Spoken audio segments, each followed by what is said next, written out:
जय हिंद दोस्तों, burning dreams में आपका स्वागत है। हम अभी जो एकेयू का ये रजिस्ट्रेशन का नोटिस निकला है उस पे बात करते हैं। बहुत बच्चे घबराए हुए हैं कि ये क्या है। पहली बात, नोटिस को ध्यान से पढ़ोगे तो तुम्हें मालूम चलेगा कि ये नोटिस तुम्हारे लिए नहीं निकला है। ओके, अब बोलो कि सर आप ये बात क्या बोल रहे हैं, हमारे लिए नोटिस नहीं निकला है।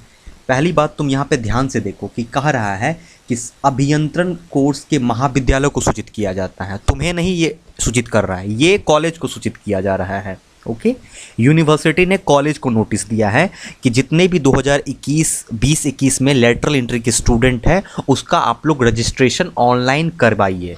ठीक है, तुम्हें नहीं करने के लिए कह रहा है, यूनिवर्सिटी कह रहा है कॉलेज को करवाने के लिए। उसमें क्या क्या चीज़ की ज़रूरत पड़ती है? पहले मूल माइग्रेशन जो है, ओरिजिनल माइग्रेशन, उसकी ज़रूरत पड़ रही है। उसके बाद 10वीं या 12वीं कोई सा भी उसका जो तुम्हारा मूल प्रमाण पत्र है, मतलब प्रोविज़नल कह सकते हो, जो तुम्हारा प्रोविज़नल है उसका फ़ोटो स्टेट जो कि तुमने कॉलेज में दे दिया है। ठीक, जाति भी तुमने कॉलेज में लगा दिया है, और सीट आवंटन पत्र जो तुम्हारा था जिसमें तुम्हारा सीट अलॉटमेंट लेटर था वो भी तुमने कॉलेज को दिया है। ये 4 चीज़ तुम्हें कॉलेज को देना है। ठीक, अब तुम इसमें कुछ नहीं करोगे, ये कॉलेज करेगा। ऑनलाइन प्रपत्र जो है कॉलेज भरेगा। कॉलेज को कह रहा है कि 1/2/2021 को ऑनलाइन आप करवाइए। अंतिम तिथि कह रहा है 2/2/2021 को। तो तुम इसमें क्यों परेशान हो रहे हो? ये तुम्हारा काम नहीं है, ये कॉलेज का काम है, कॉलेज करवाएगा। जिसने ये सारा डॉक्यूमेंट कॉलेज को दे रखा है उसको बिल्कुल परेशान होने की ज़रूरत नहीं है। तुम कॉलेज डिपार्टमेंट से कोऑर्डिनेट करो, क्योंकि अभी ऑनलाइन है तो तुम्हारा प्रॉब्लम, तुम्हें ये समझने में दिक्कत हो रही है कि भाई कैसे होगा। देखो, तुम्हें जो जो डॉक्यूमेंट कॉलेज मांगेगा, तुम्हारा एक अपना व्हाट्सअप ग्रुप होगा, तुम्हारा यूनिवर्सिटी का नंबर होगा, सॉरी तुम्हारा कॉलेज का नंबर होगा, उस पर कॉल करो कि सर हम लोग रजिस्ट्रेशन करना चाहते हैं, हम लोग का रजिस्ट्रेशन आप कैसे कीजिएगा, ये सब डॉक्यूमेंट हमारे पास हैं, ये आपको देना पड़ेगा। उसके साथ डीडी के फॉर्म में 2100 रुपये मांगेगा, या फिर बोलेगा सीधे ऑनलाइन पेमेंट कर दो, तो तुम लोग ऑनलाइन उनको पैसा पेमेंट कर दोगे जितना वो पैसा मांगेगा। बेसिकली 2100 रुपये लिखा हुआ है तो 2100 रुपया। ठीक ना। अब चलो समस्या पे आते हैं कि बहुत बच्चे के पास ये ओरिजिनल माइग्रेशन नहीं है, वो क्या करे। देखो दोस्त, कॉलेज के पास इतना पावर होता है कि बिना ओरिजिनल माइग्रेशन का भी तुम्हारा रजिस्ट्रेशन करवा देगा, लेकिन वो उस कॉलेज के पास पावर है, तुम्हारे पास नहीं है। तो तुम, और बहुत बच्चा बोलता है सर हम बोर्ड चले जाते हैं, बोर्ड में बोलेंगे। देखो, तुम अब डिप्लोमा नहीं कर रहे हो, तुम ग्रेजुएशन के कॉलेज में नहीं पढ़ रहे हो कि कुछ भी हुआ तो तुम बोर्ड पहुंच जाओ।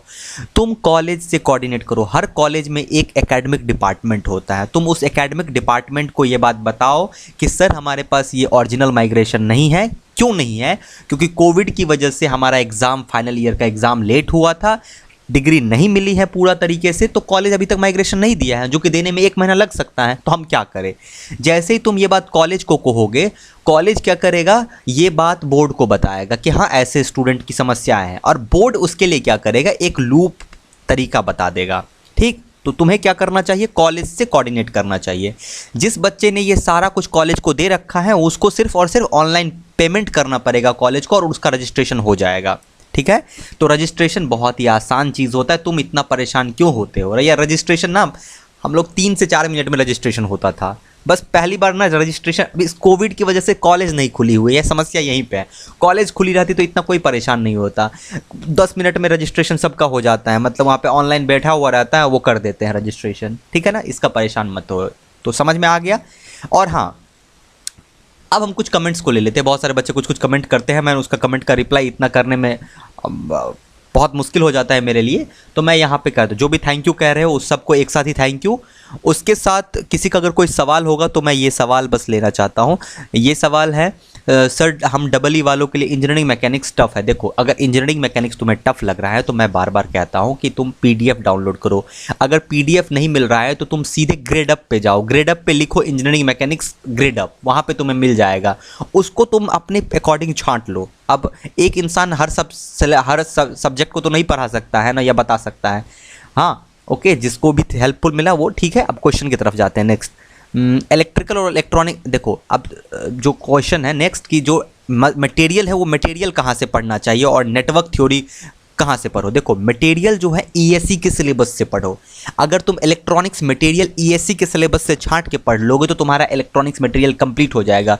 तुम गूगल करना इलेक्ट्रॉनिक्स मटेरियल ईएससी, ठीक ना, तुम्हें वहाँ पे नोट्स मिल जाएगा। और नेटवर्क थ्योरी के बारे में मैंने बताया था कि डांडे सर का लेक्चर पढ़ लो, नेटवर्क थ्योरी कंप्लीट हो जाएगा।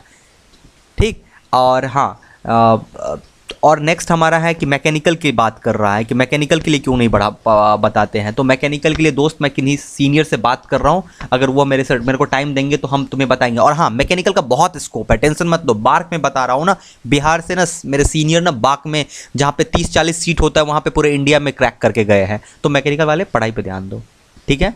तो इस तरीके से ये पूरा क्लियर होना चाहिए, ठीक है। तो थैंक यू एवरीवन।